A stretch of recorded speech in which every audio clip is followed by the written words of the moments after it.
Bismillahirrahmanirrahim. Assalamualaikum warahmatullahi wabarakatuh.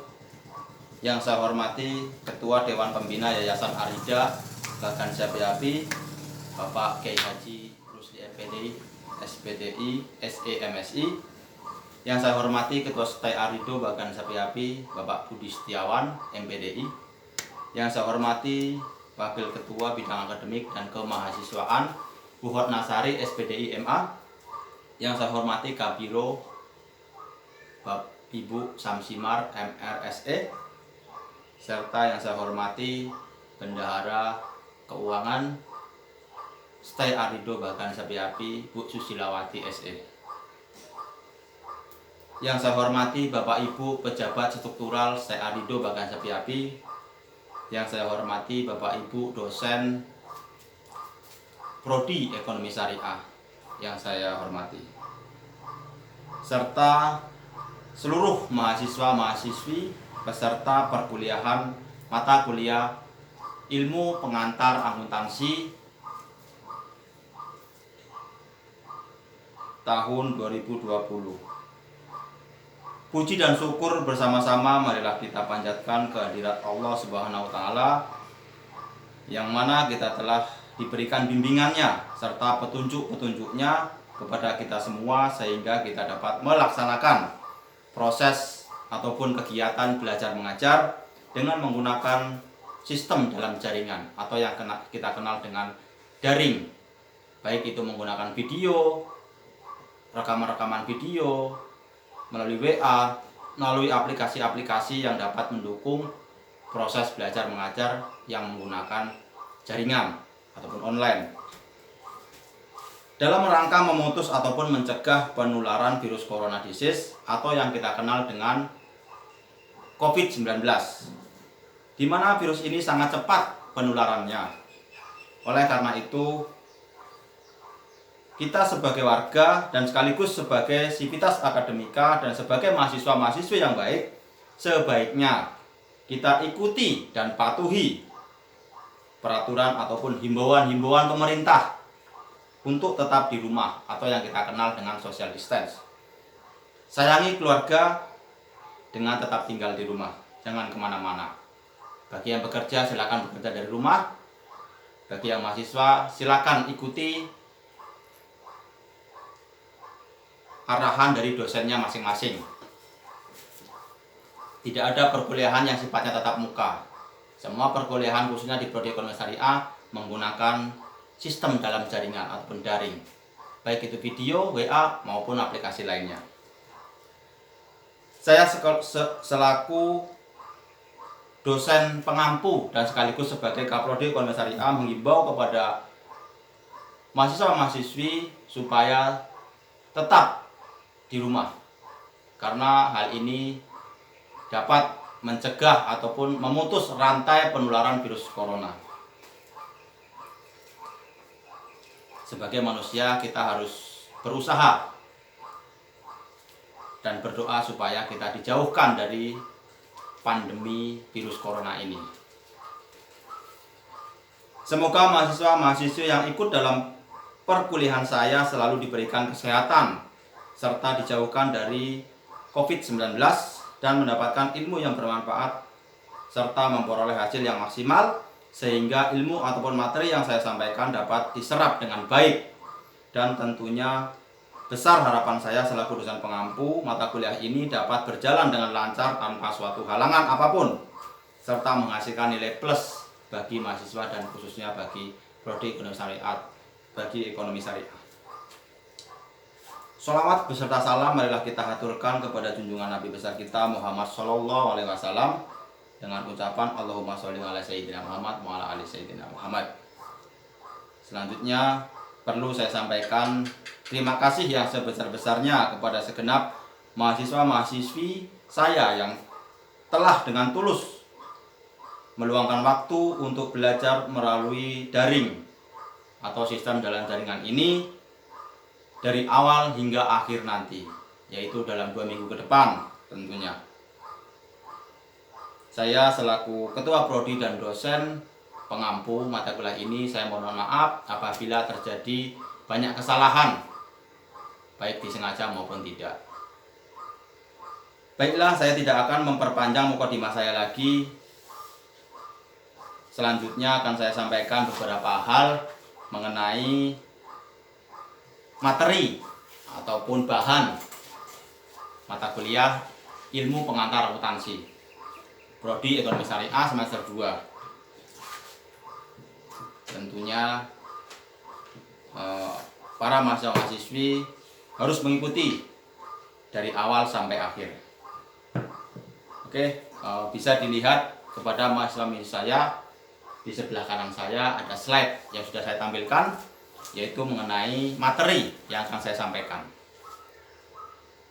yaitu mata kuliahnya pengantar ilmu akuntansi Arido Bagan CPAP, kelasnya Ekonomi Syariah 2. Sebelum kita masuk ke materi, alangkah baiknya kita perlu tahu dulu gambaran umum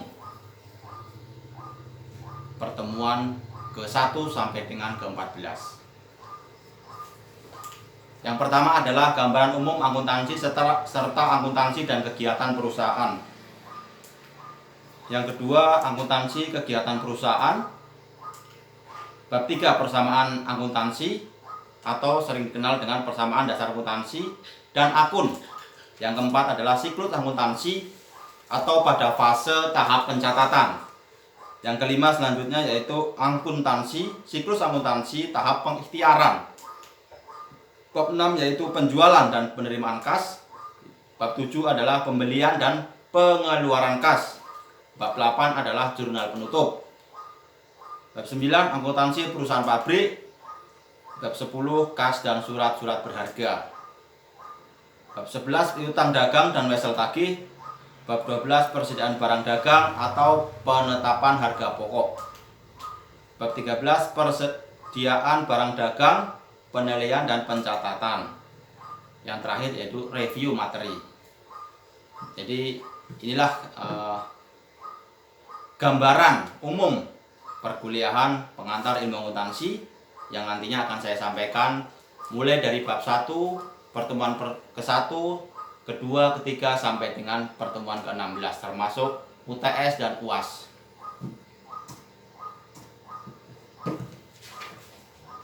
Sebelum masuk ke materi, mahasiswa-mahasiswi, saudara-saudari semuanya, saya ingin bertanya kepada saudara-saudari semuanya, apa sih akuntansi? Mungkin kita sering mendengar ucapan akuntansi ataupun kita sering mendengar dari media-media akuntansi. Apa sih itu sebenarnya akuntansi? Menurut pengertian American Accounting Association disebutkan bahwa akuntansi adalah suatu proses mengidentifikasikan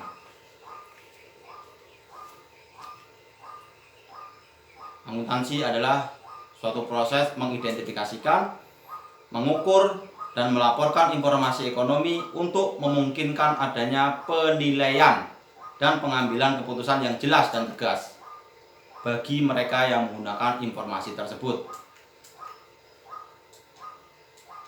Saya ulangi lagi bahwasanya pengertian dari akuntansi sendiri itu adalah suatu proses mengidentifikasikan, mengukur dan melaporkan informasi ekonomi yang untuk memungkinkan adanya penilaian dan pengambilan keputusan yang jelas dan tegas bagi mereka yang menggunakan informasi tersebut.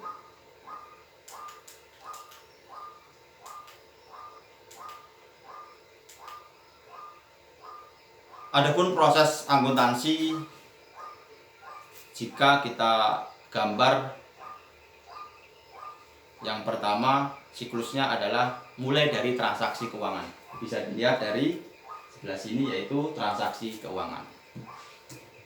Yang kedua, pencatatan dan pengklasifikasian. Yang ketiga adalah peringkasan dan yang terakhir adalah pelaporan akuntansi.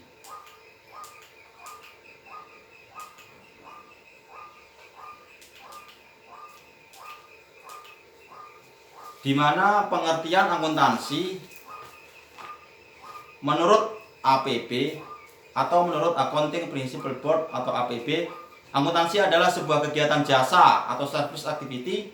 Fungsinya adalah untuk memberikan informasi kuantitatif, terutama yang bersifat finansial, tentang entitas-entitas ekonomi yang dianggap berguna dalam pengambilan keputusan-keputusan ekonomi dalam penentuan pilihan-pilihan logis di antara tindakan-tindakan alternatif.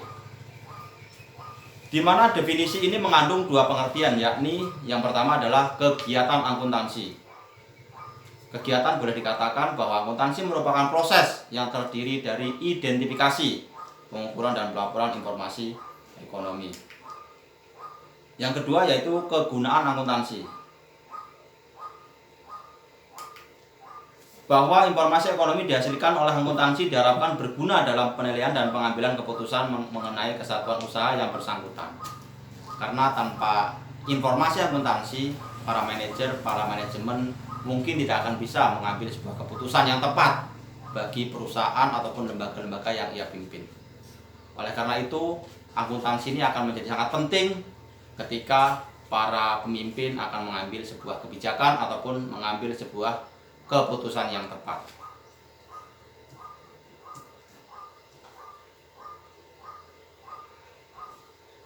Yang perlu diingat oleh saudara-saudari semuanya peserta mata kuliah saya, yaitu terkait dengan pengertian akuntansi.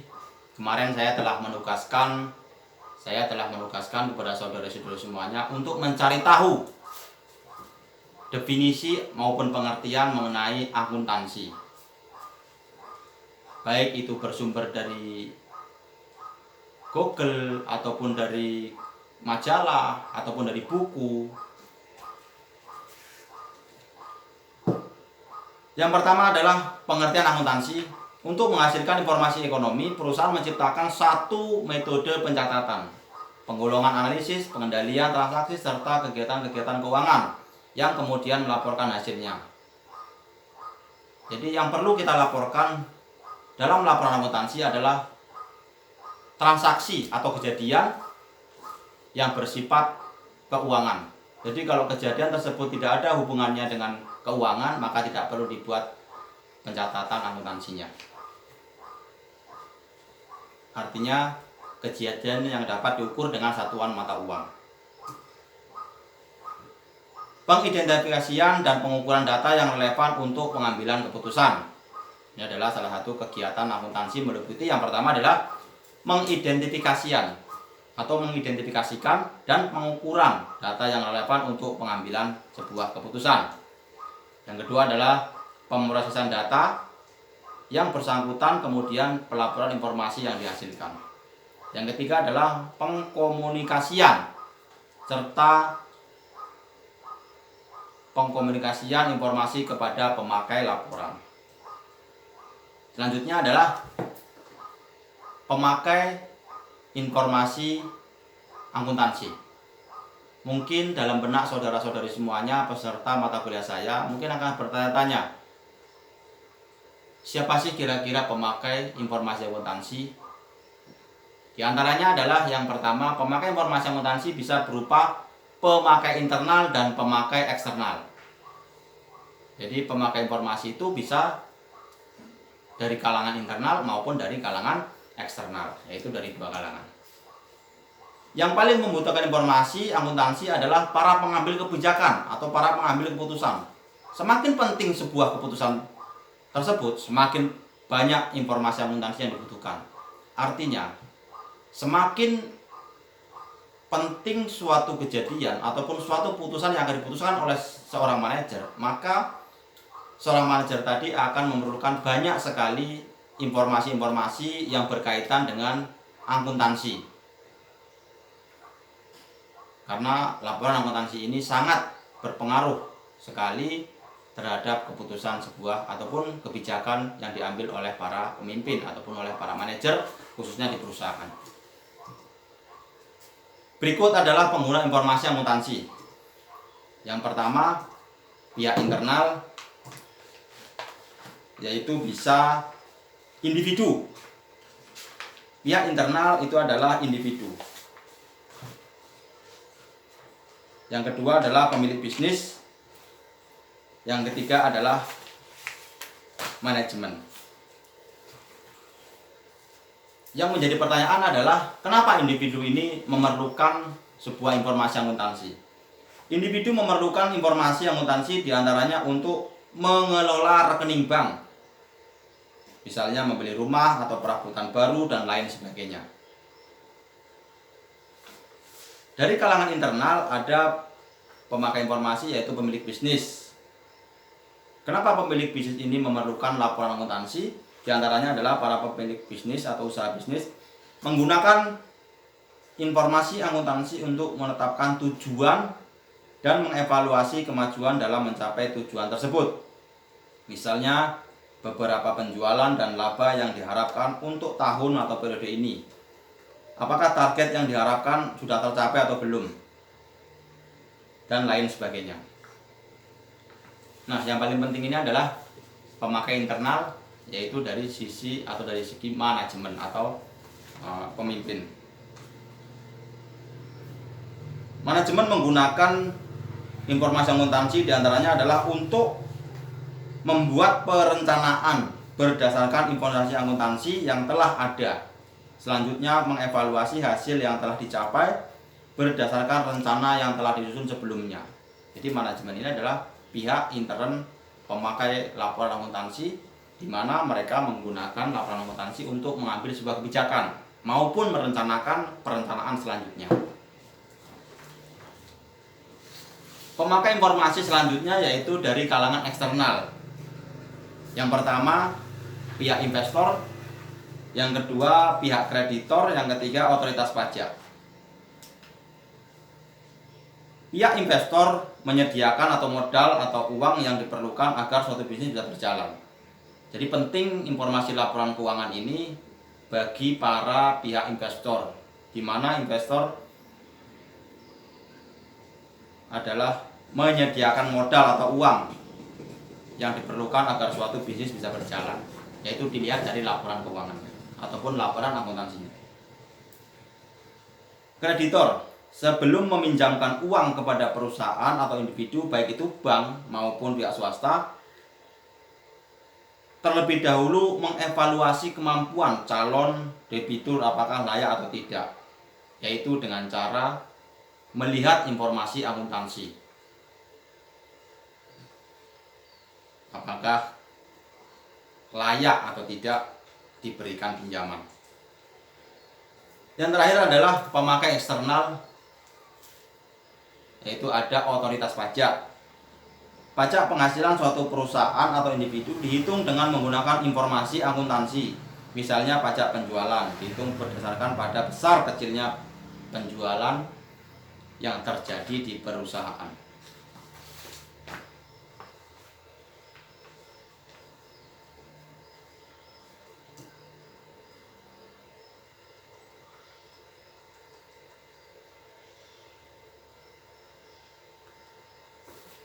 Manfaat dan bidang akuntansi ataupun manfaat dan bidang-bidang ilmu akuntansi.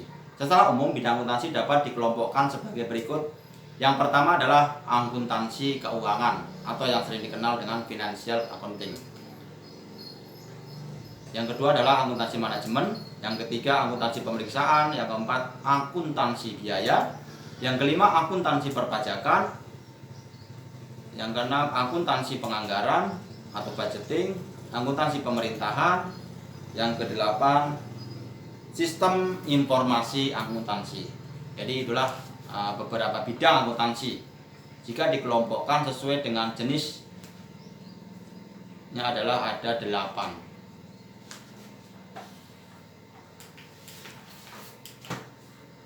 Selanjutnya adalah konsep dasar dan prinsip akuntansi. Konsep dan prinsip akuntansi berdasarkan prinsip akuntansi yang diterima secara umum atau yang berlaku di Indonesia khususnya, yaitu yang pertama konsep entitas. Yang kedua konsep berkelanjutan atau going concern. Yang ketiga konsep unit moneter yang stabil. Yang keempat prinsip reliabilitas atau objektivitas. Yang kelima prinsip biaya. Oke, baiklah, saya sampaikan satu persatu secara ringkas atau secara gambaran umumnya saja mengenai konsep dasar dan prinsip akuntansi. Yang pertama adalah konsep entitas. Entitas akuntansi adalah organisasi yang berdiri sendiri sebagai suatu unit ekonomi yang terpisah. Entitas akuntansi bisa berupa suatu perusahaan ataupun suatu unit dari perusahaan. Contoh misalnya sebuah perusahaan memiliki modal awal Rp 100 juta.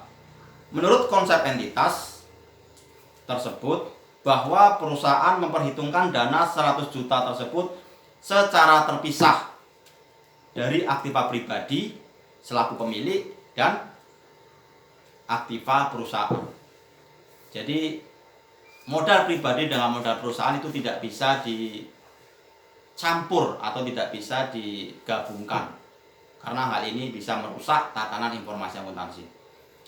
Jadi konsep entitas perusahaan, contohnya misalnya sebuah perusahaan memiliki modal awal 100 juta rupiah.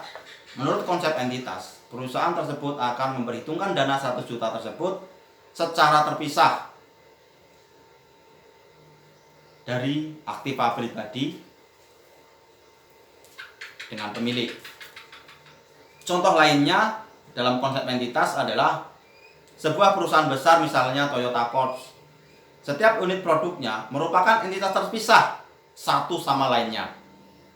Unit produk Toyota Fortuner merupakan entitas tersendiri dari Toyota Corp, misalnya seperti itu. Kelebihannya, jika penjualan Fortuner menurun, maka akan segera diketahui penyebabnya. Jadi dia tidak bisa antara entitas satu perusahaan tersebut ke entitas lainnya. Jadi dia harus terpisah.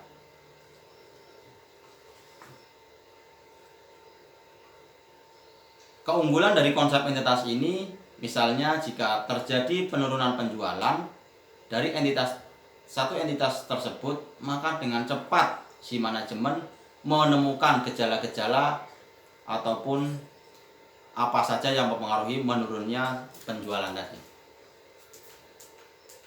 Lanjut, yaitu konsep berkeselanjutan atau going concern. Konsep ini mengasumsikan bahwa entitas akan tetap beroperasi selama jangka waktu di masa depan yang dapat diramalkan. Artinya, konsep dasar dan prinsip akuntansi sesuai dengan konsep berkelanjutan atau going concern.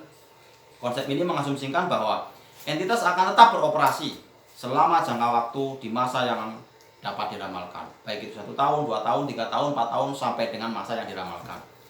Tentunya sesuai dengan prinsip akuntansi. Berdasarkan konsep tersebut, akuntan dapat mengasumsikan bahwa perusahaan akan beroperasi sangat lama sehingga dapat menggunakan sumber daya yang ada untuk mencapai suatu tujuan yang telah dilaksanakan sebelumnya, yaitu oleh manajemen tentunya. Konsep unit moneter yang stabil. Ini adalah konsep dasar dan prinsip akuntansi yang ketiga, yaitu konsep unit moneter yang stabil. Di mana konsep ini mengasumsikan bahwa nilai mata uang yang kita gunakan adalah relatif stabil. Jadi konsep ini adalah konsep yang mengakui atau yang mengasumsikan bahwa nilai mata uang yang digunakan adalah relatif stabil.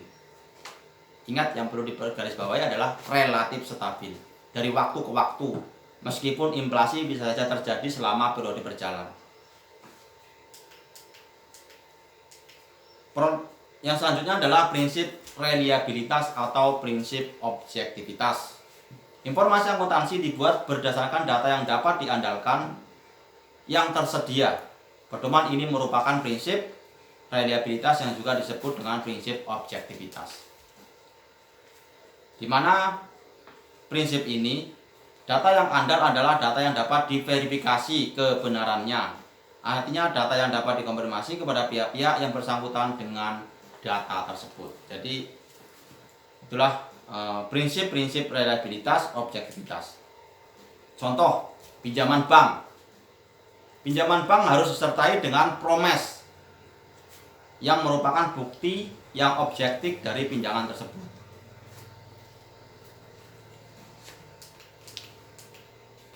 Prinsip yang selanjutnya yaitu prinsip biaya. Prinsip biaya menyatakan bahwa aktiva dan jasa yang diperoleh harus dicatat pada biaya aktual atau biaya historis. Misalnya, perusahaan Anda atau perusahaan saudara-saudari membeli seperangkat peralatan elektronik dengan harga 15 juta. Pada perusahaan pemasok yang akan menutup usahanya, di mana harga sesungguhnya peralatan tersebut di pasar adalah 20 juta. Ingat, prinsip biaya atau cost principle adalah prinsip biaya mengatakan bahwa aktiva dan jasa yang diperoleh harus dicatat pada biaya aktualnya atau biaya historisnya atau keadaan sesungguhnya. Misalnya perusahaan Anda membeli seperangkat peralatan elektronik dengan seharga 15 juta. Pada perusahaan pemasok yang akan menutup usahanya, di mana harga sesungguhnya peralatan tersebut di pasar adalah 20 juta. Logikanya begini. Kita beli barang A, seharga 15 juta. Sementara barang A di pasaran pada umumnya yang berlaku di pasar itu seharga 20 juta. Jadi menurut prinsip biaya yang kita akui, itu adalah Anda mendapatkan keuntungan sebesar 5 juta. Atau secara prinsip biaya perusahaan Anda harus mencatat biaya peralatan sebesar 15 juta, bukan 20 juta. Meskipun perusahaan Anda diuntungkan sebesar 5 juta.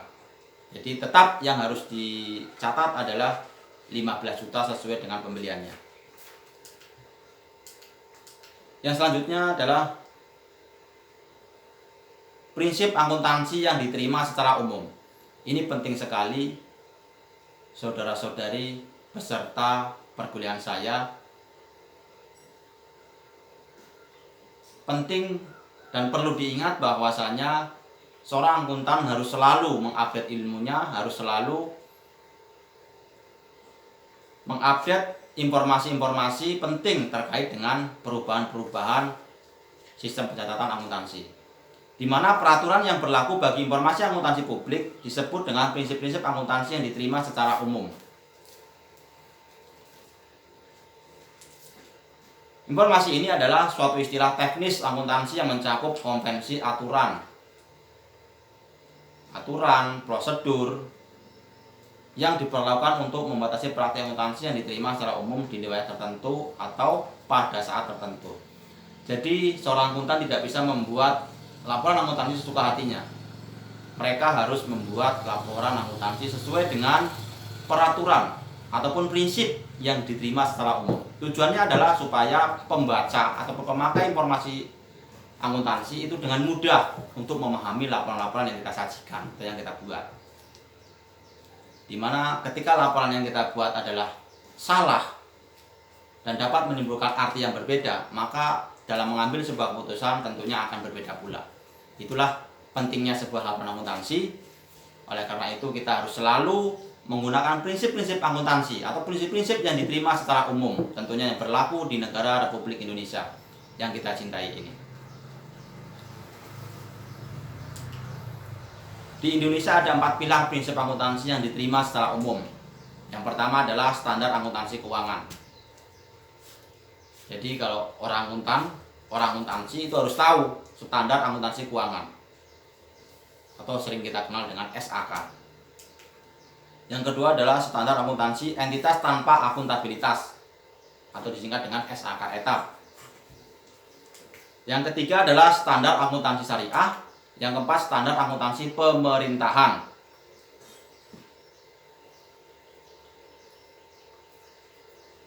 Perlu diingat sekali kepada kawan-kawan, kepada saudara-saudari peserta mata kuliah saya, harus selalu berpedoman kepada prinsip akuntansi yang diterima secara umum.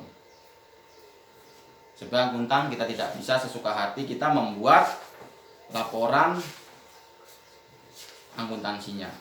Kita tetap harus mengedepankan prinsip-prinsip yang diterima secara umum atau secara